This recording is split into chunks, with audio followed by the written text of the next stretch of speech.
and she's one incredible First Lady. So please join me in welcoming the one and only Michelle Obama.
And for everything she's doing on behalf of the campaign. Let's give her a round of applause. And I also want to thank Congresswoman Debbie Wasserman Schultz. I know she was here earlier, and we are so grateful for her leadership and her service, and we are beyond thrilled to have her on our team. And I want to recognize your terrific mayor, Mayor Judy Paul. Glad that she can be with us today. Yeah, Judy, what's happening? You fired up? But most of all, I want to thank all of you for being here today. Thank you guys. Thank you so much. Yeah, I can tell you all seem pretty fired up and ready to go. And that's a good thing, because I'm pretty fired up and ready to go myself, because today, like I've been doing for a couple of years now on this campaign trail, I get to do one of my favorite things, and that is to talk about the man that I have loved and admired since I first met him. Wow. Yeah, what'd you say? He's cute, yeah.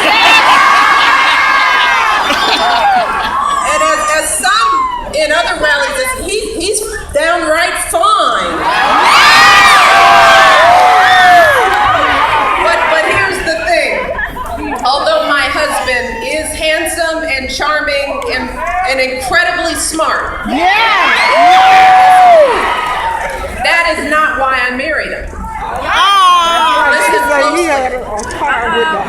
What truly made me fall in love with Barack Obama was something that you all see every day. It is his character. It's his decency and his honesty. You know, the compassion and conviction that we have seen for 4 years in this man. I got it. Thank you. See, when we first met, I loved that Barack was so committed to serving others that he turned down high-paying jobs and instead started his career fighting to get folks back to work in struggling neighborhoods. That's what I loved about him. I loved that he was so devoted to his family, especially the women in his life. I paid attention to that. I saw the respect he had for his mother and how proud he was that she was able to put herself through school and still support him and his little sister as a single mom. And I definitely saw the tenderness that he felt for his grandmother. And I saw how grateful he was that long after this woman should have retired, she was still getting up every day, going to her job at a community bank, day after day, doing what it took to support their family. And he saw how she was passed over for promotion simply because she was a woman. But one of the things he saw in his grandmother was a woman who just kept getting up. You know what I'm saying? She kept going to that same job year after year without complaint and without regret. And with Barack, I found a real connection because in his life story, I saw so much of my own. See, growing up on the south side of Chicago, I watched my own father make that same uncomplaining journey every day to his job at the city water plant. And I saw how my father carried himself with that dignity, you know? That same pride in being able to provide for his family. That same hope that one day his kids would have opportunities he never dreamed of. Now, how many people like that do we have in our lives? Thank you. See, like so many families in this country, our families just weren't asking for much. See, that's the thing, they didn't want much. They didn't begrudge anyone else's success. That's right. They didn't mind if others had much more. In fact, they admired it, and that's why they pushed us to be the best that we could be. Yes! But they did believe in that fundamental American promise that even if you don't start out with much in America, if you work hard, if you do what you're supposed to do, then you should be able to provide a decent life for yourself and an even better life for your kids and your grandkids. And they also believe something very important that they taught us, that when you worked hard and done well and you've walked through that doorway of opportunity, you know, you don't slam it shut behind you. No, you reach back and you give other folks the same chances that help you succeed. That's what we were taught. That's how Barack and I know so many of you were raised. Those are the values we were taught. And more than anything else, the reason why you see any passion coming out of me, that is what's at stake in this election. That's what it's all about. It's a choice about our values, our hopes, and our aspirations for our children. It's a choice about the America we want to leave for our kids and our grandkids. And let's talk about that America. Let's lay it on the table.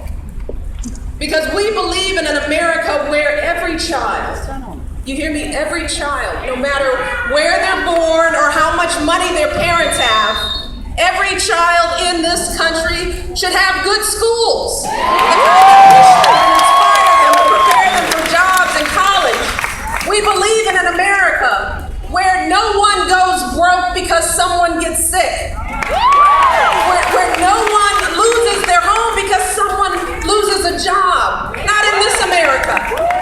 We believe in an America where all of us, where we understand that none of us gets where we are on our own. That we all have a community of people lifting us up. Where we treat everyone with dignity and respect, from the teachers who inspire us to the janitors who keep our schools clean. And in this America that we are building together, see, when one of us stumbles, and we all stumble, when one of us falls on hard times, we don't turn our backs and say, tough luck, you're on your own. Not in our America. No, instead we extend a helping hand until they get back on their feet. In our America, we believe that the truth matters. So you don't take shortcuts, you don't game the system. You don't play by your own set of rules. And we also believe in keeping our priorities straight. See, because we all know good and well that cutting Sesame Street is no way to balance our We know that shortchanging our children is not how we tackle the deficit. If we want to build opportunities for all Americans, then we have to cut wasteful spending, but we also have to make smart investments in our future. Things like education and infrastructure for an economy built to last. That is what my husband stands for. That's the country he has been working to build for the last 4 years. Those are his values. And let me tell you, as First Lady, I have seen up close and personal just how critical those values are for leading this country. I have seen how the issues that come across a president's desk, they are always the hard ones. The decisions that aren't just about the bottom line, but they're about laying a foundation for the next generation. And I have seen how important it is to have a president who doesn't just tell us what we want to hear, but who tells us the truth, even when it's hard, especially when it's hard. And I've seen that when it comes time to make those when everybody around you is urging you to do what's easy. You know, what polls best, what gets good headlines. As president, you have to be driven by the struggles and hopes and dreams of all of the people you serve. It's all right here. And that is how you make the right decisions for this country. That's what it takes to be a leader. And let me tell you, since the day he took office, on issue after issue, crisis after crisis, believe me, I have been there. That is what we've seen in my husband. I mean, think back to when Barack first took office. Our economy was on the brink of collapse. Do you hear me? And don't take my word for it. Newspapers were using words like meltdown, calamity, declaring Wall Street implode. Do we remember any of this? Economy in shock. How did we get there? For years, folks have been lured into buying homes they couldn't afford, so their mortgages were underwater. The auto industry was in crisis. Do we recall? Yes. This economy was losing 800,000 jobs a month. Yes. And a lot of folks wondered whether we were headed for another Great Depression. See, that is what Barack faced on day one as president. He inherited an economy in rapid decline. See, but instead of pointing fingers, instead of placing blame, what did your president do? He got to work.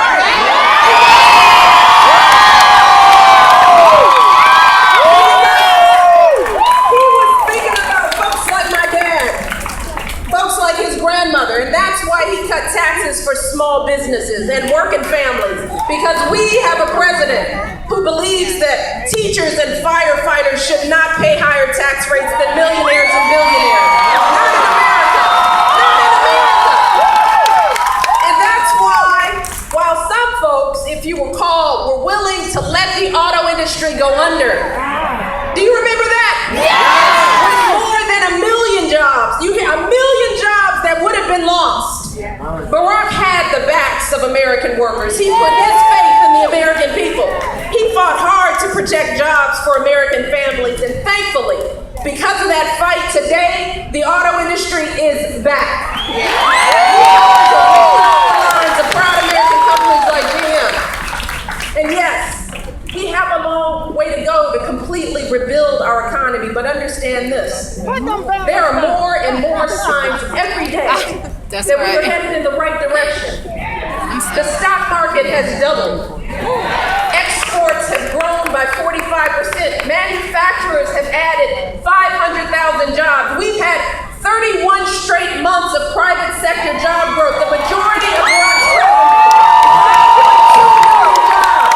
new jobs right here in the United States of America. In addition to focusing on job creation. See, because as president, you got to be able to do more than one thing at the same time. And fortunately, your president was also focusing on improving access to health care for millions of Americans.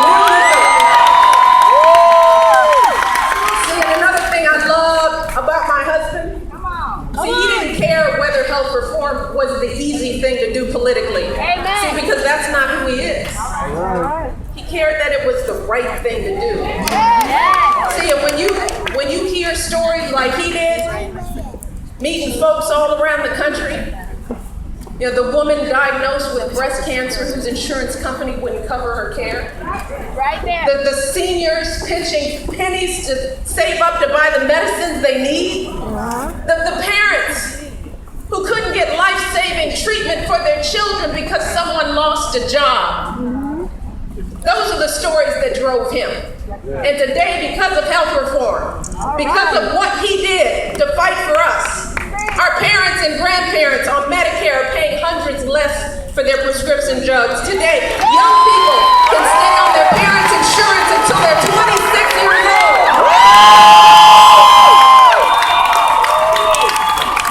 Today, because of health reform, insurance companies now have to cover basic preventative care, contraception, breast cancer screening, mammogram without any out-of-pocket costs. They won't be able to discriminate against you because you have a pre-existing condition, like diabetes or asthma. And if you get a life-threatening illness and you need expensive treatment, no longer can they tell you, sorry, you've hit your lifetime limit and we're not paying a penny more. That is now illegal because of health reform. And when it comes to giving our young people the education they deserve, see, let me tell you something. Barack knows that, like me and like so many of you, we never could have gone to college without financial aid. Never. We would not be standing here without financial aid. In fact, when we were first married, our combined student loan bill was actually higher than our mortgage. Wow. So understand, when it comes to student debt, Barack and I, we have been there. This is not a hypothetical conversation for us. And that is why Barack fought to double Pell Grants for our kids and fought to keep because we have a president who understands how important it is to have all our young people be able to afford a college education. And finally, when it comes to understanding the lives of women, when it comes to standing up for our rights and opportunities, we know that my husband will always have our backs.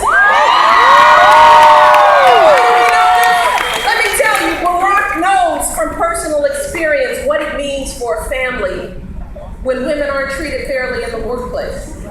And believe me, as a father of two girls, two beautiful girls, he knows what it means to want our daughters to have the same freedoms and opportunities as our sons. And that is why the very first bill he signed into law as president was the Lilly Ledbetter Pay Act.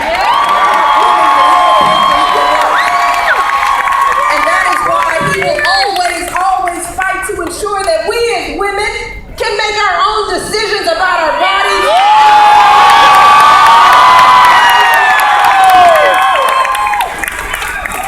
So we have 15 days to go. 15.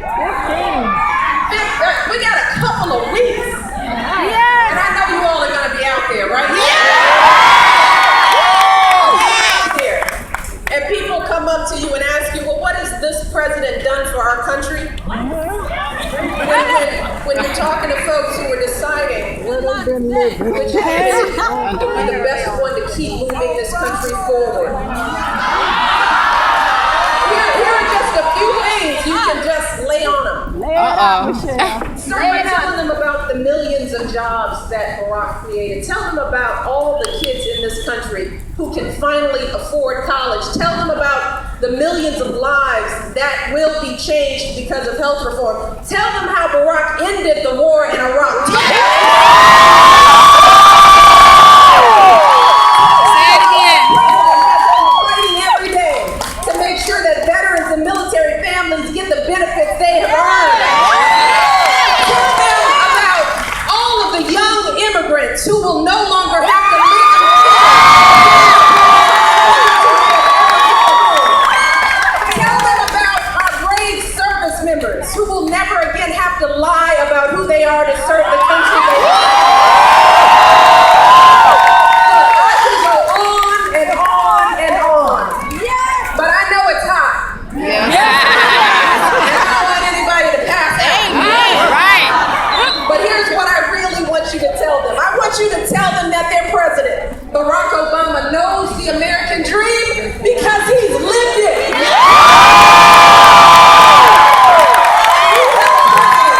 Who is fighting every day so that every one of us in this country can have that same opportunity, no matter who we are or what we look like or where we're from or who we love. Let's be clear. While he is proud of everything that we have achieved together, because we don't get anywhere unless we're doing it together. My husband is nowhere near satisfied. Do you hear me? All the people on this earth, Barack knows that too many people are still hurting. He of all people knows that there's plenty of work left to be done. And as President Clinton said, it is going to take a lot longer than 4 years to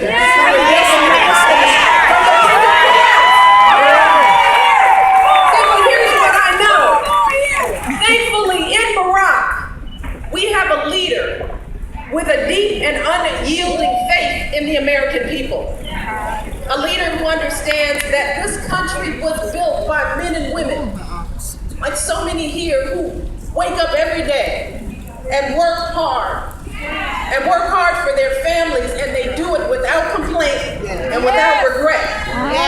And as president, that's what my husband has been fighting for.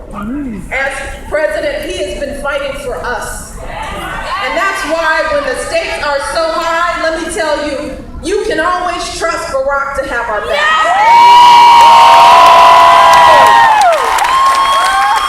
And what we have to understand, especially our young people, over the past 4 years, together, slowly but surely, we have been pulling ourselves out of that deep hole that we started in. We are steadily moving this country forward and making real and important change. So now is the time that we have to ask ourselves a very important question. Are we going to turn around and go back to the same policy? It's a simple question. Are we going to just sit back and watch everything that we work for so hard for? Or are we going to keep moving this country forward?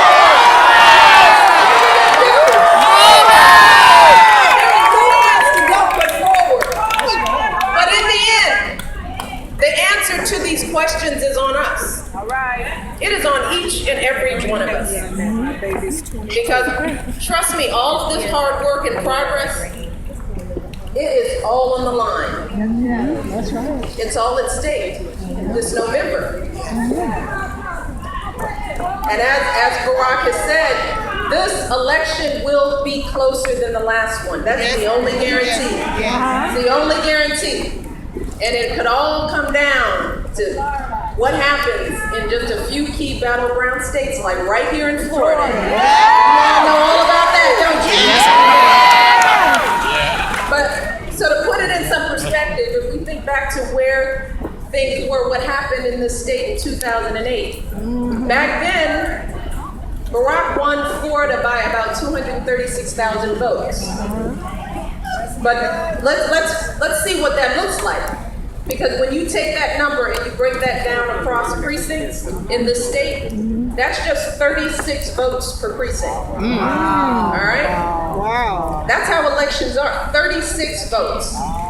So that could mean just one vote in a neighborhood. Wow. You know what I'm saying? That could be just a single vote in an apartment building, in a dorm room, my young people. So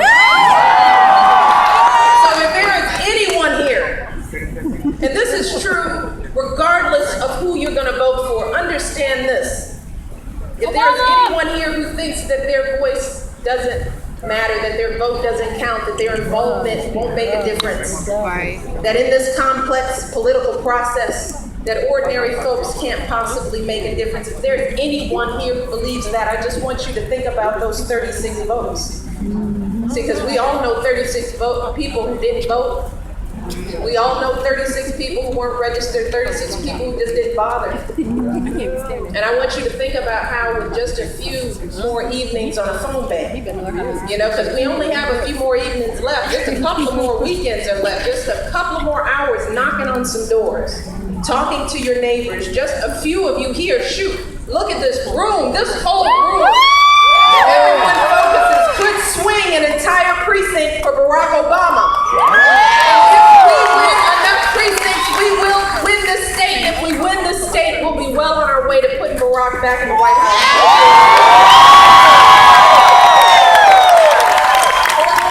So here's the plan. We got a plan. Listen up. It's a secret plan. I want all the press to cover your ears. That's right. For a second, while we talk quietly. But for the next 15 days, we're going to need you to work like you've never worked before. I mean, take this very seriously. Sign up with one of our volunteers if you're not already volunteering. It's just 2 more weeks. I don't care what's going on. Everybody's got some time between now and Election Day. Sign up to make phone calls, to knock on doors. But most importantly, see, and this is the power that we all have. Talk to everyone you know. Your neighbors, your friends, that cousin you haven't seen in a while, that student sitting next to you in class, you know he's not voting. Take him by the arm, shake him a little bit, and help him get to the polls. But tell them what's at stake. Each one shake one. Give them the information that they may not have, especially for our young people. I am talking to our young people so much because this isn't about this election. This is about the rest of your lives and what you have to do forever. And I can't tell you how many people that I've met who told me, my parents and grandparents weren't going to vote for Barack in 2008. But because I spent some time really sitting down with them and explaining what this election means to my future, they voted for Barack. I can't tell you how many young people. And I want you all to know that that is the power that you have and you always have. Because your parents and grandparents love you. Sometimes they get focused on what they need. But if they understand what kind of America you all are trying to build, and they hear it from you, and they hear it with passion, and they understand your positions and your fears and your worries about the future, that makes all the difference in the world. So don't ever underestimate the power of your voice in your own house, in your own family. All right. And once you've done all this convincing that you're going to do, then you can tell people that they don't have to wait until November the 6th to cast their ballot. Yeah. Look, I voted early last week by mail. I did it. And if you were curious, I voted for Barack Obama. There was no hesitation. I read his record. I took an objective look, and I said, this is the only one who can move this country forward. That's right.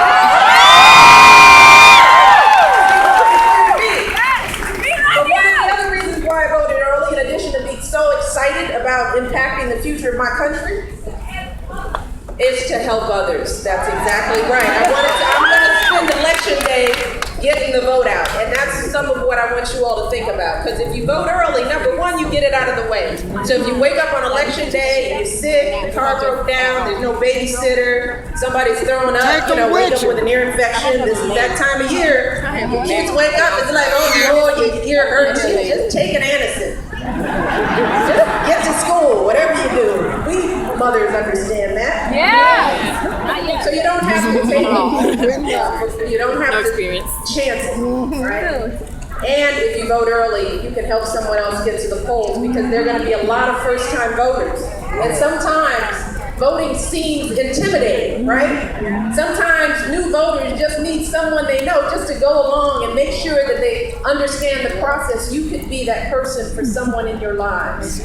So think about it. In fact, in Florida, you all can vote now. Before early voting begins here, you're going to vote soon. Here in Broward County, just call your county supervisor of elections, ask for an absentee ballot. You can vote absentee now. And then go pick it up, fill it out, turn it in. You can turn it in on the spot, I understand. My arms. But we want as many people as possible to vote now. In addition, starting this Saturday, October the 27th through November the 3rd, you can vote early at your supervisor elections office at many libraries and city halls. And if you need more information, just go to vote.barackobama.com. And that's another website. You can get all the information. If you didn't remember, write down anything I said, you can go to that website and it will tell you everything you have to know to make your voices heard on election day. Do you hear me? Yeah! That's our plan. So, I'm not going to kid you. This journey, it's going to be hard. And these next 15 days, they're gonna feel long. You hear me? She back there. Yeah, she back there. This is the flyer. Michelle. Yeah, you're right. My arms. 4 more years! 4 more years! 4 more years! 4 more years! 4 more years! They put I say everybody putting their banners up. Get ups and downs for the next 15 days. But when you start to get tired, and I know you will, when you start thinking about taking a day off, and I know you will, I just want you to remember that what you do for the next 15 days will absolutely make the difference between waking up the day after election day and asking ourselves, could we have done more? Absolutely. Or feeling the promise of 4 more years. So from now until election day, we need you to keep working, feeling, and pushing. See, because that's how change always happens in this country. I mean, I am saying this everywhere I go. You gotta go And down. I'm talking to that next generation. See, because life throws you some stuff, right? We all experience what life does to you. All of us. But we know from our history, the history of this great country, that change is hard. And it requires a level of patience and tenacity. You hear me, young people? When you run against a roadblock, you gotta keep pushing forward. Because we know that when we hit those roadblocks, if we keep showing up, how many times have you heard somebody in your life just say, you half of it is just showing up? And you keep fighting the good fight. If we keep doing what we know in our hearts is the right thing to do, then know that eventually we get there. I am living proof of that. So, I don't want anybody here to let anyone talk down. You're gonna knock me over. It's okay, I got it. There are always doubters and naysayers and folks standing in the way. Don't ever let them do that. Don't let anyone talk down our country or this country's future. Because you all have every reason to be optimistic about what lies ahead. Because here in America, we always move forward. We always make progress. We always have. And in the end, see, that's what this election is about. That's what elections are always about. Don't let anybody tell you differently. Elections are always about hope. Do you hear me? Elections are always about hope. The kind of hope that I saw on my father's beaming face as he watched me walk across that stage to get the college diploma that he helped pay for. The hope that Barack's grandmother saw as she cast the ballot for the grandson she loved and raised. That